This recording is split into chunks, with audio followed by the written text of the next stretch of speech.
Xal'Thara's eyes weren't just optics, they were high-end predatory hardware, twin gold apertures leaking a radiation that felt like a localized heat shimmer. Jake Morrison felt the weight of that gaze pressing into his chest cavity, a tactical disadvantage he couldn't shake.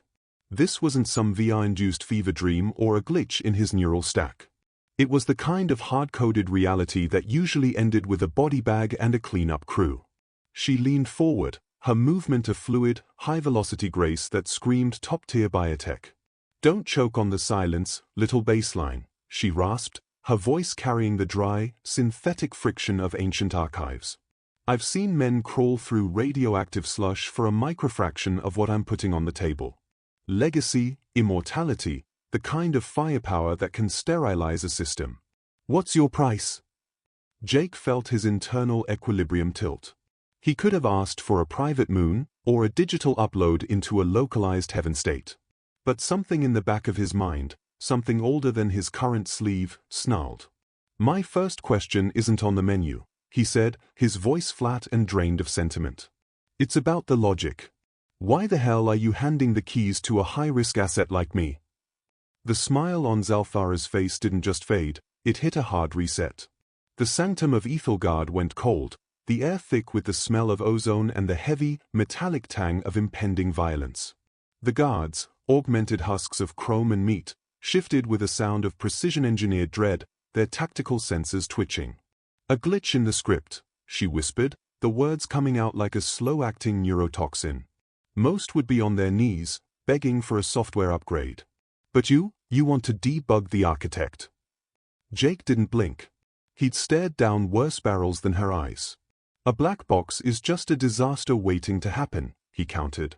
"You're sitting on a mountain of colonized systems. Why pull a single pawn out of the mud and offer 3 free passes unless the whole structure is compromised?" The sanctum groaned, a low-frequency vibration that felt like a dying reactor core. Xal'Thara sank back into the shadows of her throne, her fingers tapping out a rhythmic, lethal code on the armrests. A laugh, sharp as a monomolecular blade, cut through the gloom. "You've got a certain jaggedness to your code, human. Maybe that's why the algorithm spat your name out. Fine. Throw your first wish into the void. But keep in mind, once you commit to a line of code, there's no rolling back the update." Jake's pulse was a dull, rhythmic thud against his throat. He knew she was waiting for the usual human garbage, greed, survival, a better sleeve. But Jake was looking at the source code. He stepped into the harsh, gold spill of her crown's light. "My first wish," he barked, "is the raw data. No filters, no propaganda. Show me the bloody history of how you got here." The atmosphere in the room spiked. It felt like a depressurization alarm was about to go off. The guards looked like they were waiting for the kill code. Xal'Thara's eyes flared until they were nothing but blank, golden monitors. "No baseline has ever had the stones to ask that," she hissed. "Do you understand the bandwidth of that truth? It's a sensory overload that will fry your neural pathways. It'll strip your ego down to the bare metal." "I'm ready for the reboot," Jake said, standing like a man facing a firing squad. For a long, agonizing second, the room was a vacuum. Xal'Thara's grip tightened on the throne until the metal screamed. Then she stood, her silhouette expanding against the vaulted ceiling like a looming threat. "Have it your way, ghost. You'll get your vision. But remember, truth is a one-way street. Once you cross it, the person you were is dead." The oxygen felt thin.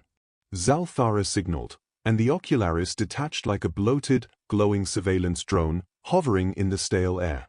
It bled a light that was pure, unfiltered data corruption. The geometry of the room began to fracture. The guards looked away, their tactical HUDs probably redlining. Jake reached out, his hand steady despite the localized gravitational distortion. As his fingertips grazed the humming surface, his reality shattered.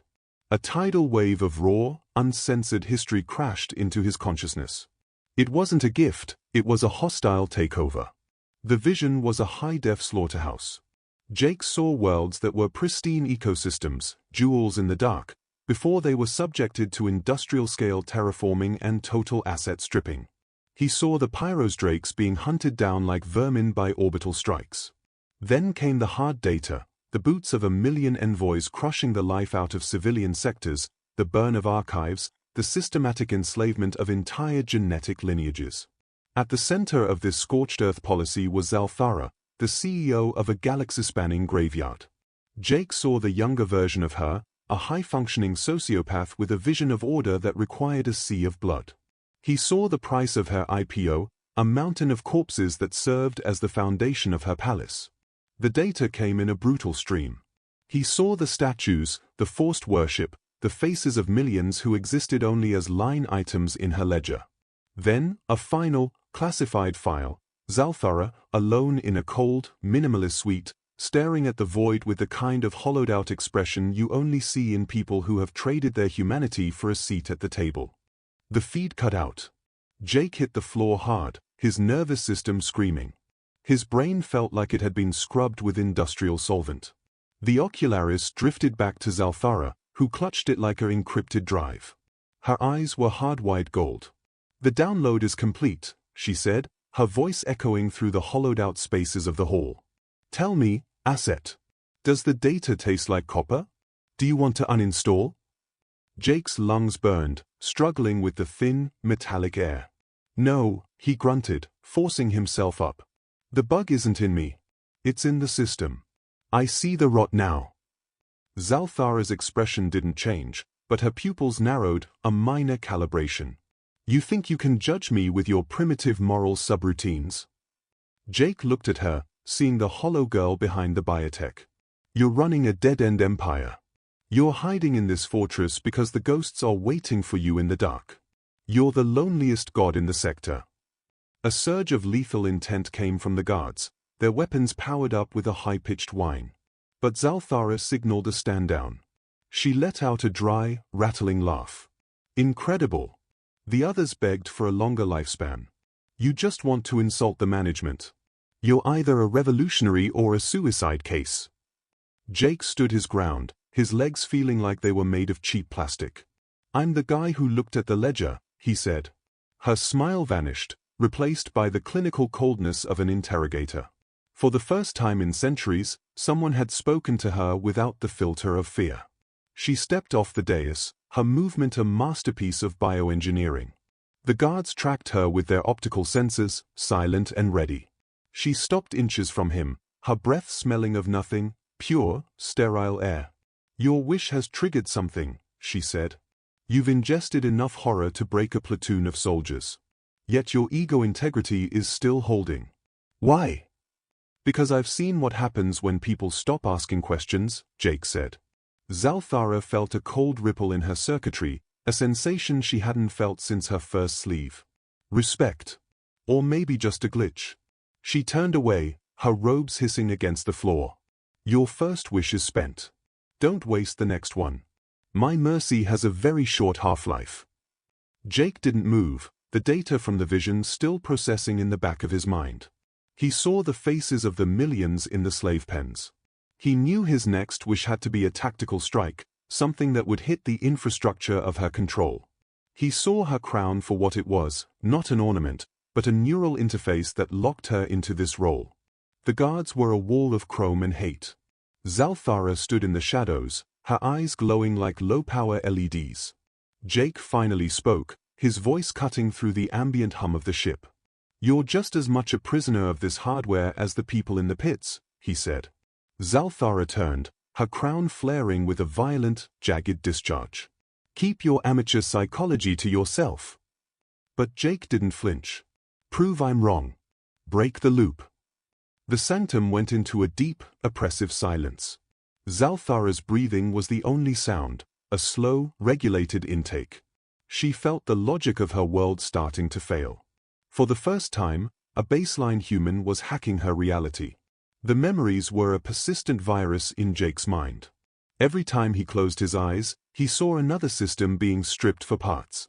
But the image of the girl in the ruins was the exploit he needed. Xal'Thara sat back on her throne, a silhouette against the sterile light. "What's the endgame, Jake? You've stolen the data. Now what?" Jake squared his shoulders. "What I saw wasn't a civilization. It was a prison farm. You've spent centuries building the walls, but now you're trapped inside with the inmates. The guards shifted, their spears emitting a low-frequency hum. They were waiting for the command to terminate. You're lecturing me on power? She spat. I've seen entire species go extinct because they didn't follow the protocol. Jake shook his head. I want you to see the cost. A woman drowning in the blood of the people she stabilizes. A momentary flicker in her eyes. A microsecond of doubt before the firewall went back up. You know nothing of the burden of command, she said coldly. Jake stepped forward. Then show me the burn. Show me the girl who started the fire. The audacity was a physical shock to the room. The guards looked like they were suffering from a logic loop. Xal'Thara's voice was a dead rasp. You're digging for a ghost that doesn't exist. Fine. Have the coordinates. A second ocularis appeared, pulsing with a slow, agonizing grief. Jake was pulled in. This time, it wasn't a war report, it was a sensory dump. He was a child again, standing in the wreckage of a home world, watching the atmospheric scrubbers fail. He saw her family erased by a rival corporation. He saw her rise from the ash, learning to kill, to lead, to win. She didn't build her empire out of ambition, she built it as a survival reflex. Jake watched the slow, agonizing death of her empathy as she climbed the ranks. He felt the isolation of every victory, the way each conquered system just added another layer of armor to her heart. By the time she reached the throne, she wasn't a person anymore, she was a system-wide OS. When the feed ended, the sanctum felt like a tomb. Xal'Thara sat in the middle of her own wreckage. Now you have the full file, she said, her voice a thin, static-filled wire. I built this because the universe is a cold, indifferent vacuum.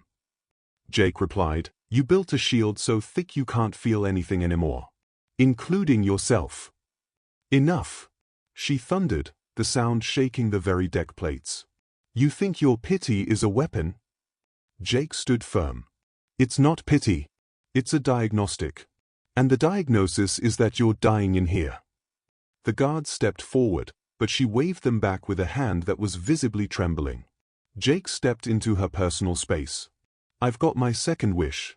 And it's going to be a hard reboot of your system. Xal'Thara looked at him with something that looked like genuine fear. She'd fought assassins and AI swarms, but never someone who wanted to save her soul. He turned away, his mind working through the logistics. He knew the odds. To hit the Queen was to hit the entire infrastructure of the galaxy. The silence in the sanctum was the silence of a high-tension wire before it snaps. Jake was a small, dark shape against the massive, sterile architecture. Xal'Thara leaned forward. What's the play, Jake? Why the deep dive into my history? Because history is where the vulnerabilities are, Jake said. You wanted a pet. You got a mirror. She snarled, a sound of frustrated, ancient power. None of my operatives ever dared this. Because you bought them, Jake said. I'm not for sale. The guards prepared to engage, but Xal'Thara was locked on him. You speak like we're on the same level, she whispered. Do you not feel the weight of my hand? I feel the hardware, Jake said. But the user is missing. A twisted, reluctant respect was starting to bypass her filters. She rose, a towering figure of dark biotech and gold light. She walked toward him, her steps sounding like a countdown. Second wish, she commanded, her voice a low-frequency rumble. Say it. But if you cross the line again, I'll erase your consciousness. Jake took a slow, steady breath. My second wish is a service-wide release. Free the system of Kiros Prime. Cut the chains. Remove the orbital blockades. The room turned into a riot of sensor alerts. The guards roared, their armor clattering. Xal'Thara's face was a map of pure, unfiltered fury. You're asking me to delete a core asset? You want to talk about freedom in a world built on control? It's the wish, Jake said, his voice a calm override. Unless your word is as cheap as your soldiers. Xal'Thara's hands were shaking. The protocol of the wishes was the only hard-coded law she had left. She turned away, her robes a shimmer of expensive, dark fabric. Freeing one world is a virus, she hissed. It'll corrupt the entire network. Then let the system crash, Jake said. Xal'Thara spun back, eyes burning. I am the system. I am the core. Then show me you've still got admin rights over yourself, Jake challenged. Her jaw was set, her gold aura flickering. Finally, she whispered, Kyros Prime is offline. I'm cutting the feed. My word is the only line of code I won't rewrite. A wave of shock went through the guards. Their queen had just surrendered territory. Jake felt the pressure in the room drop. Xal'Thara activated the holomap. Thousands of worlds, all tagged with her signature. She tapped a blue icon.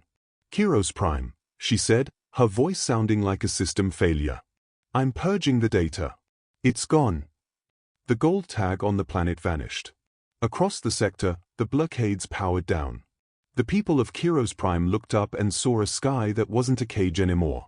The joy from that world echoed through the ship's comms, a distant, distorted sound of people reclaiming their lives. Jake felt the rush, but Xal'Thara's face was a mask of cold titanium. You've started a cascade failure, she said. The rebellion will spread like a worm. The blood will be on your hands. Jake didn't back down. The blood was already on yours. I just stopped the production line. Xal'Thara's fingers curled into fists. She felt the first tremors of a collapsing empire. Her guards watched her, their loyalty circuits sparking with doubt. You're a high-level threat, Jake, she whispered. With one wish, you've done more damage than 1,000 warheads. I'm not a threat, Jake said. I'm a release valve. Xal'Thara looked at him, her pride struggling against the reality. Third wish. Make it. But if you hit me again, I'll kill you before the words are out of your mouth. Jake's mind was a tactical HUD. He saw the weakness. He saw that the Empire was just a hollow shell held up by her ego. He had one shot left. The hall was a cavern of dying light. Outside, the stars seemed to pulse with the news. Xal'Thara walked to her throne, her movement heavy, as if her armor had doubled in weight. You have your freedom, hacker, she said. But chaos is the only thing that follows a crash. They'll butcher each other without my protocols. Then let them find their own rhythm, Jake said. Xal'Thara's jaw tightened. She dismissed the guards with a brutal, silent command. The hall emptied, leaving the two of them alone in the sterile, echoing silence. She leaned forward. Why, Jake? You could have had it all. The tech, the power, the longevity. Why burn it for them? Because I don't want to be a god, Jake said. My last wish is for you. Xal'Thara's heart, or whatever was left of it, skipped a beat. For me? Yeah, Jake said. The wish you've been too afraid to put in the queue. The air between them was static, a tension that felt like the split second before a maglev crash. The sanctum was a tomb of cold, blue light. Xal'Thara sat in the silence, her crown a heavy, golden neural lock. You freed a world, she said, her voice a hollow playback. You think you've won. But you've just started the countdown. The countdown started a long time ago, Jake said. You were just too busy managing the optics to notice. Xal'Thara rose, looming over him. I did what I had to do to survive. The void was coming for me. And now you're the void, Jake said. Xal'Thara froze. The logic was inescapable. She looked at her hands, the hands of a butcher, and saw only the ash of her own history. I'm trapped in my own hardware, she whispered, the words sounding like a system crash. Jake stepped closer. Then eject. I can't, she said, her voice cracking.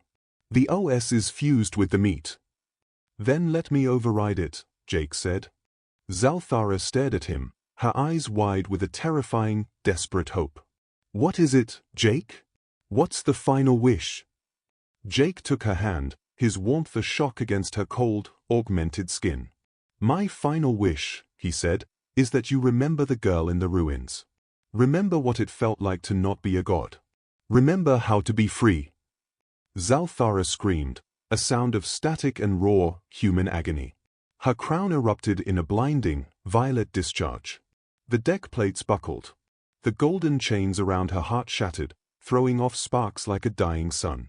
She hit the floor, her face wet with tears that weren't synthetic. The crown clattered across the stone, a useless piece of gold junk. The light in the room shifted, turning warm and real. Xal'Thara looked up at Jake, her face no longer a mask of biotech, but the face of a survivor. You broke the lock, she whispered. Jake gave her a tired, cynical smile. That was the wish. You can't lead people if you aren't one of them. The guards came back, their senses confused. They saw their queen, uncrowned and human. The Empire was changing, the very atmosphere feeling breathable for the first time in an age. It's going to be messy, Jake said. There's going to be blood and chaos. But you'll face it as a person, not a program.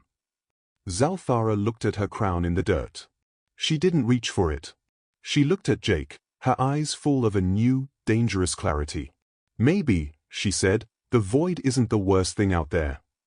Jake turned toward the airlock, his silhouette dark against the opening stars. Jake, she called out. You've changed the entire source code. He didn't look back. No, he said, his voice echoing in the hall. I just gave a girl her life back. Xal'Thara stood in the middle of her crashing world, her heart beating a fast, human rhythm. The stars were waiting. And for the first time, she was ready to live in them.